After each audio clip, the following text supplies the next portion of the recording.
Hello?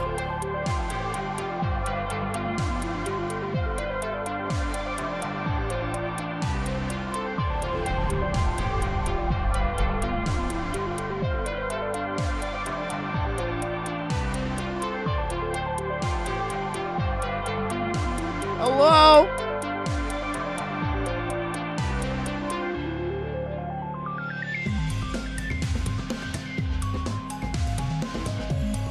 Can anyone hear me?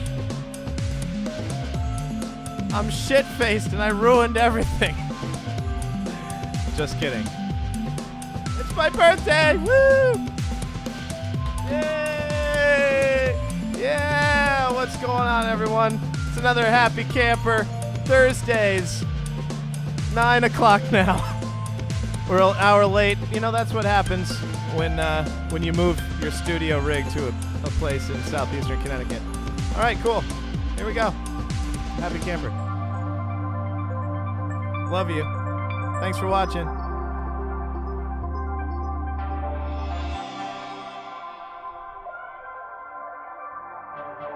There's Tony. Hi, Tony. Hi, Jenny. I love it.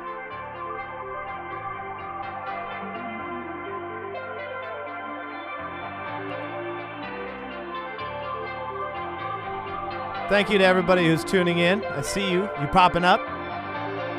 Thank you for sticking around. Oh, yeah. Oh, yeah.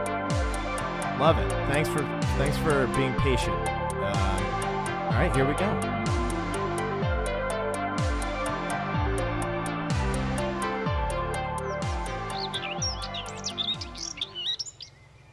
Well, I had to get away and leave it all behind me in a camper someone probably cooked meth with in the 90s. I opened up the door and stepped inside, and it smelled like an elderly couple had died. So I built myself a traveling studio. I packed up my dog and hit the rodeo to come play for you wherever you'll let us. But you better be up to date on your tetanus. Welcome to the Happy Camper Show.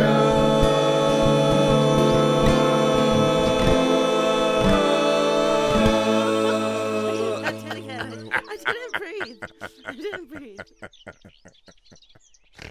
Again? Donnie, I hate to break it to you, but your nuts are getting old. That was a triple entendre. Right now? What do you mean? Well, that sounds like it's time to get going. Well, from the sounds of it, I think we may be live or something close to live. Welcome back to the Happy Camper, you guys. We're here in an undisclosed location, coming at you from the hills of western Massachusetts, from what was known as Camp Kimmy and is now known as Camp Cranky. We've had to downgrade to one camera angle because of some technical difficulties that will be ironed out in the coming weeks, which all that is to say that I wish that I had a shot of who's here right now, because we got a beautiful dinette. Kimmy has some festive pants on. Actually, you know what? Oh, no, I better not move that around. I desperately want to show you guys. She's got these pants that have, it says Be Merry. It says, what's the other one that's so good? Holiday Cheer. She has Holiday Cheer in her pants. Good times in her pants. She looks like she's ready for a Def Leppard concert. Of course, the beautiful Cozine, as always. My buddy Donnie, once again, offering all of us to see his balls, to which my response was, they're getting old. And for the first time, the beautiful Alice Barry Larkin has joined us. You may have heard me woo and cheer about Alice in Wonderland, who, of course, allowed me to be the caretaker of this beautiful base that's now become known as Fat Alice. Alice, do you want to come over here and say hi? Yes! You guys, this is our good friend, long time.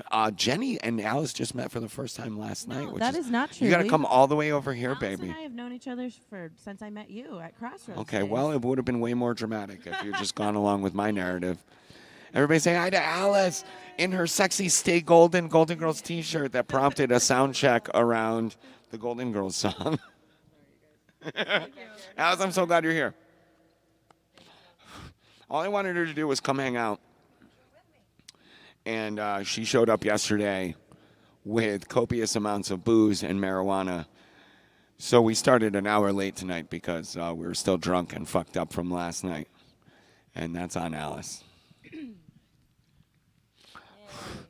So, of course, some of you seemingly in the chat are already aware that it's Griffin, our Overlord's birthday, as of the stroke of midnight tonight. So it's really pre-birthday, and he's striking me sort of as one of those desperate eighth grade girls that's trying to milk the birthday for like a week. You know, yeah, it's my birthday month, you know, so we're excited about that, and we may have some special treats for Griffin. Dan Alden, what's up, bro? Dude, big love to you back. I'm so glad that you've joined us tonight. Dan Alden actually sent me some MP3s of Reed Street songs, if any of you were around for that band. And we are sort of planning on maybe doing a release in the coming weeks for a little foreshadowing of some interesting stuff to come. Lauren Piero, how's LA, mama? I still want to introduce our dogs. It was good to talk to you this week.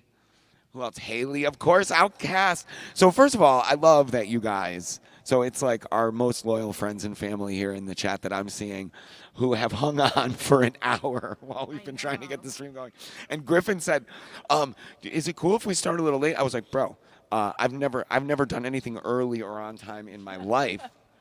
And the one time, what is that noise? There's a moth or a big beetle in the window. Oh, yeah, dude. There's 2 feet away from the front door of my camper, there's a laundry air duct that is now home to murder hornets. And they're finding their way in here to let me know that this is their territory. Well, hi. Maggie B. Yes, we missed you last night. I hope you got that photo that we took for you. She said it's her background of her phone now. Blake, Jenny's skin matches your eyes red. He's drunk. Yeah, Blake. Is that Blake talking, or is that, what was the beard's name? Teddy. Blake named his beard Teddy, and I think that's his alter ego that talks to us sometime. Well, we've got Jenny of Maxwell. Who's baby? Jenny. Oh, man. Hey, guys. Jenny Max, yes. Who is Baby Marianne. Donkey Hi, with the cheese? Do you know who that is? I saw them in here last week. Baby Donkey, identify yourself. That's so funny. Hi, Max. Max, I was telling the story how you were a very important wake-up call for us early on. I was telling this last week to a young musician who was, like we were 20 years ago, very self-important and delusional about about the true impact of your sort of general state of obscurity when you first start out. For those of you who don't know, Maxine Hughes was a judo champion who came here on an athletic scholarship from Wales and was the booking agent for the Maggie Drennan band, who we met back in the day and did some shows with. And then she foolishly agreed to become our booking agent. And when she booked us our first show out of Berkshire County in Burlington, Vermont, at a little coffee shop called the Radio Bean, for which we got paid like maybe tips and ran up a huge tab, I called her in a fit of rage. This is bullshit. And she said, who the fuck do you think you are? Which I think is a question that needs to be asked to a lot of people, especially millennials with this fucking sense of entitlement. I don't care who your dad is. And I was taught that lesson early by Maxine, so thank you, Max. Kaz, the Garage Crew, excellent. Alice texting from 5 feet away. I love it. It's Raj in the golden hat. Baby Donkey with the cheese. Raj in the golden hat. Golden hat Raj. I don't think like the Raj we're thinking of. Maybe, which would be amazing. All right, we're going to need a little more information, Baby Donkey. And Tim, Big Tim. Big Tim. Ow, ow, ow, ow. A little howl for Big Tim and Celeste. Well, I think it's about time we played some music, don't you? Oh, Chris Glasnick's in there. Is there? Oh my God. Dude, we got a Blaker and an Izzer. Izzer has tuned in, so Dave Isby, one of my favorite radio personalities, who taught me the important lesson that the radio voice is not a show at all. These guys, the first time I ran into these guys after having worked with them at the radio station, WUP, Izzer has worked for WUP for 31 years, which is hard to do in the radio business. The first time I met these guys after working with them on a commercial project that we got our commercial on the air years and years ago, I ran into them at Tio's Hot Dogs on a Friday night, where he had been sitting with Eric Green for hours getting piss-ass drunk. And I grew up listening to Eric Green All Request Hour, and he used to say, "This is Eric Green coming at you live, 105.5." And I always thought that voice was just a thing you do on the radio. And then I walk into Tio's, and they're all shit-faced. And that was how they really talked. And my mind was blown. So I nervously walk up to Eric Green, and I'm like, "Oh my God, Mr. Green, I've been a huge fan for my whole life. I mean, you did dedications for me in 7th grade." And I give him this whole thing. And he was the guy who worked on my commercial that week. And apparently my commercial was somewhat problematic for him. So when I introduced myself and gushed as a fan to him, he turned to me in full radio voice regalia and said, "It's a good thing I like you, Tony Lee Thomas. Otherwise, I tell you to go fuck yourself." Which I thought was really fun. Anyway, Izzer, it's good to see you. I'm glad that you've tuned in and that you're hanging out with us. And hey, Chucky. Chucky!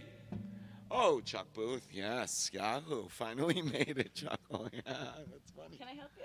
I'm just figuring it out. One thing people tend to say when they come to visit us in the Happy Camper for the first time is, "It looks like you have so much more room," when we watch it online. It's really tiny. Yeah. And funny enough, there's not only a very little space inside the camper itself, but I'm also parked 2 feet away from Kimmy's house and Donnie and Cozy's camper, which means I'm pretty sure every time I rub one out, they're well aware of what's going on in here. Which is why Kimmy and Cozy are nowhere to be found when I'm done. Meanwhile, I get up, cough it out, put some coffee on, and there's Donnie in the window. Just looking at me. Speaking of Donnie, before we get going, I just want to tell you that after last week, we got a handful of messages from people going, "We love the show. We've had a great time watching you guys. Great music. But maybe somebody should tell Donnie that when he's on camera, he's part of the entertainment and maybe shouldn't fall asleep." To which my response across the board was, "Go fuck yourself. Don't tell us what to do." Now, that being said, instead of trying to tell my buddy how to act, which fuck that, and fuck you and everybody that has anything to do with it, instead, we're going to make a little game out of it. So if you're watching the show tonight at home and you want to participate in the chat, here's what I want you to do. It is now 9:13 p.m. So I want you all to take a guess at what time Donnie is going to slump over and fall asleep in the dinette. And whoever guesses the right time, I'll let you know when he finally falls asleep. Whoever guesses the right time is going to win a prize that we have. We have a prize package totaling over $26,000 for whoever can guess the exact minute at which Donnie will fall asleep with his mouth open. And now for some music. Our first song is going to be the lead-off track on Jenny Porter's forthcoming album. Do you want to talk to your fans and friends and family about this song and maybe its meaning, context, or possibly nothing having to do with any of that? Well, hey, guys. Thanks for watching again. Hey, guys. She's so cute. No, this tune it's like a little prayer to the crows. So we call it the Crow Song. And we actually next week will be in Michigan with our good friend Alex Shire. That's and right. He's singing on the album this tune. We probably should have saved it for next week. Well, we'll do it again next week, well, and it'll you be might totally hear this different. again. But yeah, this is a little song for the crows, which are kind of thought to be like the people who watch over the gatekeepers of the scene, like the mystical and the reality world. And, are you making fun of me? No, I think you're adorable. I don't know how to talk. It's basically. I don't know how to talk. It's basically they're I'm just using lines from the song. Is that why you're laughing at me? That's what I was laughing. Anyways, they're pretty awesome, and you should look up stuff about them, and I'll stop trying to explain it. Jesus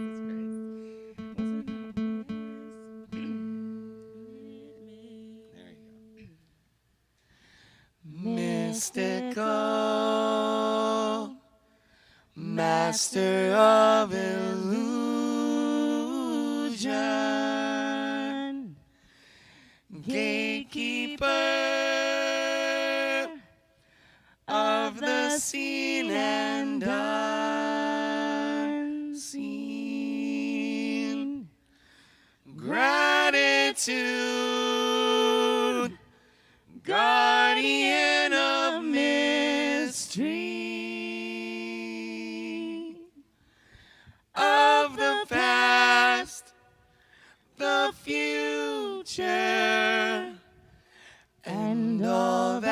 in between. That's such a pretty song, Jenny. So that was my exact description of it. Is the lyrics we sang. I gotta work on that. I wasn't planning on having to talk about it. I get so tongue-tied. Fuck off, Tony. All right, what's next on our set list here, Jenny Porter? I think it's my favorite. One of my favorite songs we do together. It's Young James Dean. Yes. Okay, so this song is by a band named Girly Man, who's one of my favorites. Went to see them live at the Iron Horse in Northampton. They put on a wonderful show. And this was introduced to me by a buddy. Let me see if I can remember his name. Oh, I used to teach snowboarding with him. It's embarrassing that I can't remember. I'll think of it later. Anyway, he said, you got to check out this band Girly Man, to which I said, I expected sort of like a Saturday Night Live. What were those guys, Hans and Franz? Used to say Girly Man. You know what I'm talking about, right? Anyway, the music is nothing like what that reference would suggest. Anyway, here's one of my favorite tunes by them, called Young James Dean. Young James Dean. Last night we were listening to this on Spotify here in the camper, and Alice Barry Larkin said, I can't believe you're a fucking guy and you like this music. In the back of a camouflage truck, they locked me in once with the material.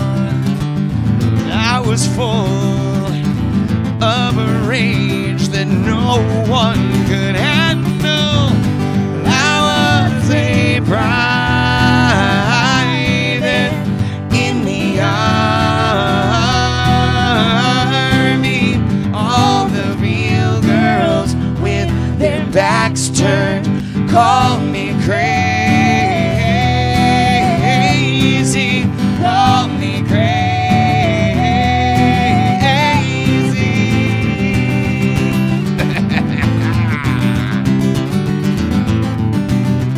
Somebody give it up for Jenny Porter.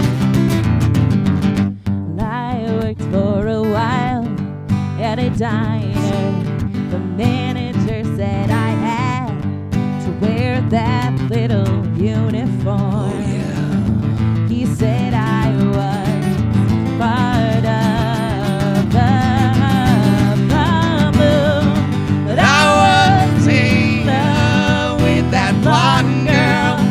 She kissed me twice behind the counter. When I asked her to get into my car, she called her man, said, don't bother her. She called her man, said, don't bother her.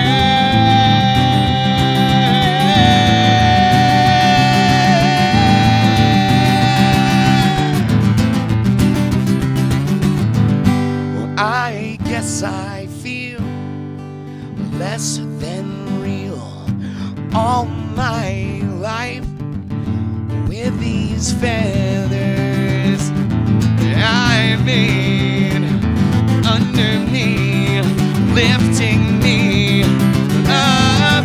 I was a young James Dean with a way with the ladies, all the real boys in their black jeans call me crazy, call me crazy.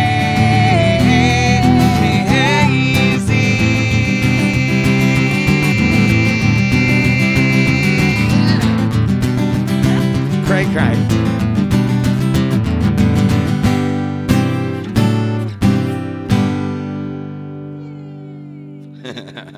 Hi, Maggie.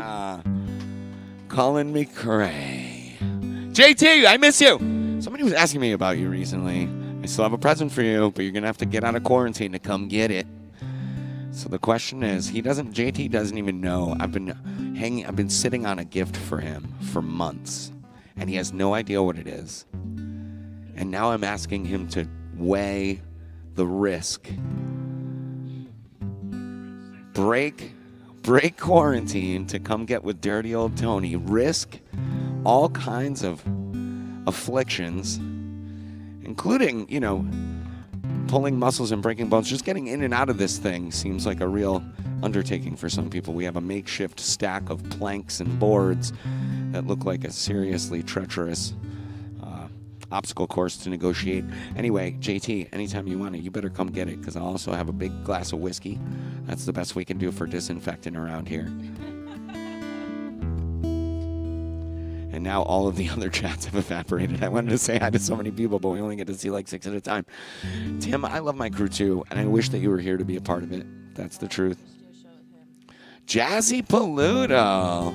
Jazzy. This is a sexy guy. For those of you who don't know James Paluto, we knew him as Jazzy back at the old pizza joint, the Outback, where he would dress up like a fucking Pippi Longstockings if she was a cross-dressing sex offender and make pizzas. And kids would always be like, oh, look, it's this fucking Jazzy. Like it's this cute thing. And adults would generally be very uncomfortable and somewhat awesome. horrified by your presence. I like everything about your style, including some of your bouts with the law. I'm not going to take it upon myself to put your business in the street, but the story you told me, man, is still gold, and I envy and admire the bold ways in which you exact your revenge. We had some conversations last night about revenge. Alice confided in us that she had to exact her revenge on an ex, and the way in which she chose to do that was a glitter bomb delivered to her ex-boyfriend's doorstep so that when he came out and opened it, he was covered in glitter and would know forever thereafter that Alice Barry Larkin does not wash off. I love everything about that. Pat Shepardson, it's good to see you in the chat again, my friend, and I hope, so I don't want to overstep, but Pat and I were chatting this week, and there may be a reappearance of Pat on the bass in the Happy Camper. Let's hope. I would love to make some music with you, my friend. And also, thank you for your generous donation. That was awfully kind of you. Which, by the way, so last week was a little uncomfortable. We had to sort of put on this weird pledge drive. FYI, we have... You guys, all because of your support, we're able to go to Michigan this week. Yes, thank you. So thank you all for being so wildly generous and helping me realize that, like, this new world is not, we used to play at venues and negotiate with club owners, and now our ability to perform for you is entirely based on whether or not you want us to. And so far, it feels like you still want us to, so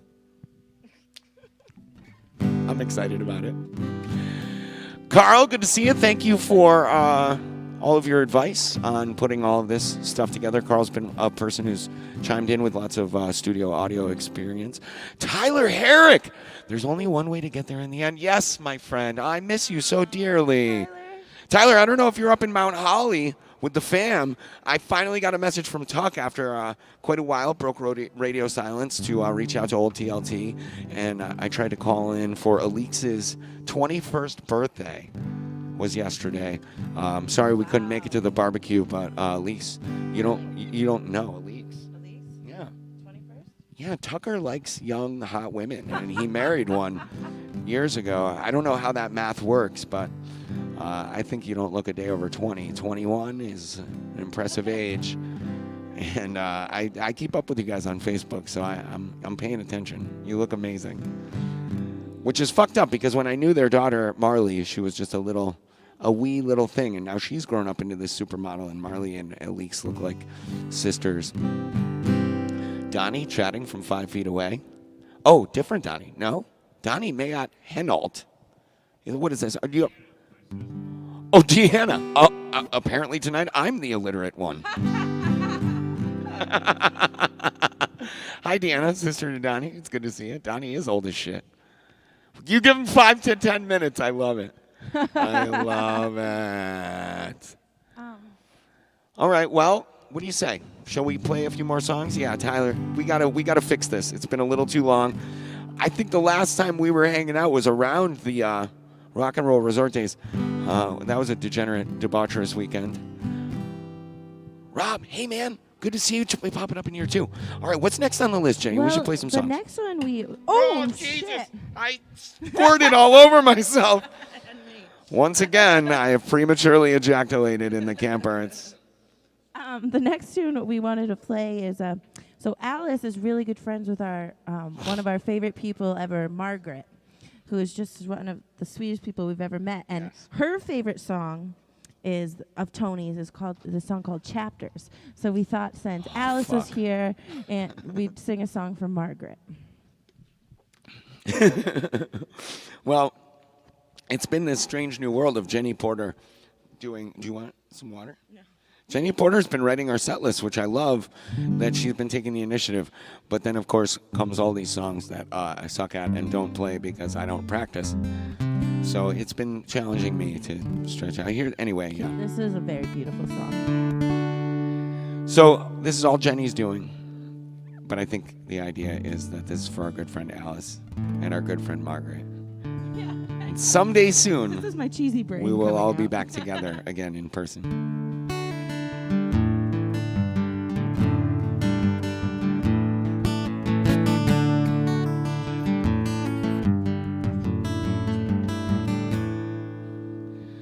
We set out to make our fame and fortune and save the world along the way.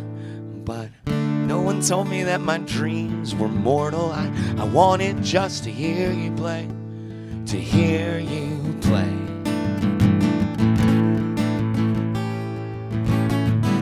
Well, I always had a soft spot for women who could sing away the night. Something happens in your heart if you're listening, and it makes your troubles seem alright. And it feels alright. It's alright. So tonight we can share this shelter, build a slow burning fire out on the side. And I would gladly trade this wine for just a chapter of your tale, 'cause Lord knows I've had enough of mine. I'll take a piece of you with me for the end of time. La da da da da da da.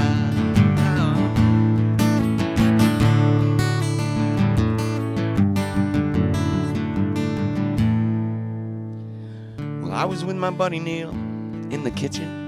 We shared our dreams and became men, and he said, if I could set foot on the trailhead in Georgia, he would not rest until the end, until the end.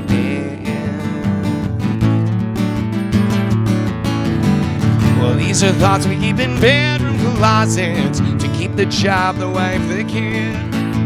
And I got nothing but respect for them, 'cause that's one thing I never did. I never did.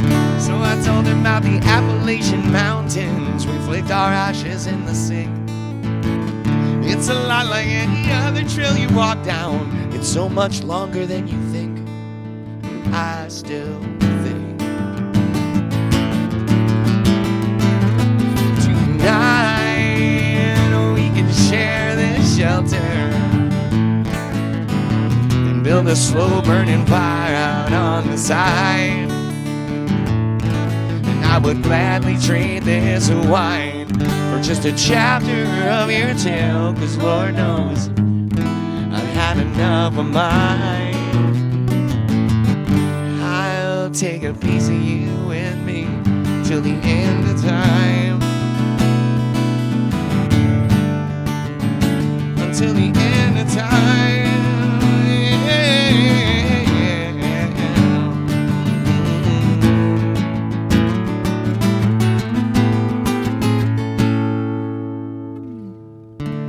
Tending bar up in this local dive. She'd come in and drink a few, and she was caught up in this 10-year conversation between Kerouac and Bukowski too. And she said, I know you don't remember me, baby, but I sure remember you. I gained some weight and they stopped calling me Susie. These days it's mostly just Sue. She said I was just too young to understand her, as if I never dug a hole, the kind you desperately claw your way out of before it swallows up your soul. I heard she went out to the islands with her troubles to feel the earth without her shoes. But you can never really outrun your trouble, and me, I just learned to sing the blues, to sing the blues, yeah, yeah. So tonight we can share this shelter. Build a slow burning fire out on the side. And I would gladly trade this wine for just a chapter of your tale. Cause Lord knows I've had enough of mine. I'll take a piece of you with me till the end of time.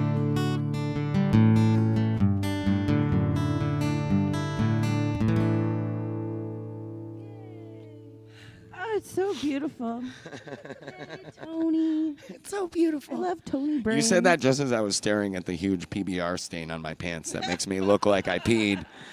I was looking at that going, I don't know, should I change my pants? And then she goes, it's so beautiful. Which is what she also says every time my dog has her period. It is so beautiful. Every time Oma goes into Get her moon heat, blood. she drops blood everywhere. I'm scrambling around like her attendant, just wiping up bloody piss everywhere she goes. And Jenny just watching me on my hands and knees with a fucking dirty, bloody rag going, it's so beautiful. I'm thinking it doesn't feel beautiful. It doesn't smell beautiful. But I'm glad you're having a good experience. Which reminds me of our friend Jessie Ray, who we haven't heard from in a while. There was one time she came to hang out, and Oma was in heat, and she had bled all over my bed and the sheets. And, you know, I mean, you try to keep up with it, but some degree you just have to accept that it's on you, you know. So Jessie Ray comes over. We got a cocktail. We're ready to hang out. And she jumps right in this bed and then sees the blood stains and goes, oh, my God. Whose blood is this? Jenny Porter, is this your blood? And Jenny says no. And she goes, oh, okay, that's cool then. It's not a joke and laid right down. I mean, think about that for a second. What she's saying is any old blood in the world is fine as long as it's not Jenny's blood. I just thought that was funny, and I'd like to share it with you. These are intimate stories that I'm sharing with everybody. Oh, Margaret and Alice and Dave Hughes, our grand sponsor from Strongside Brewing, who we got to take a flight from his beers last week. Dave, I can't thank you enough for driving all that way to share your original craft beers with us. That was amazing. They're so good. It was so good. If I may, the slogan that I read in the package that he sent along with the beers, if I remember correctly, was everybody has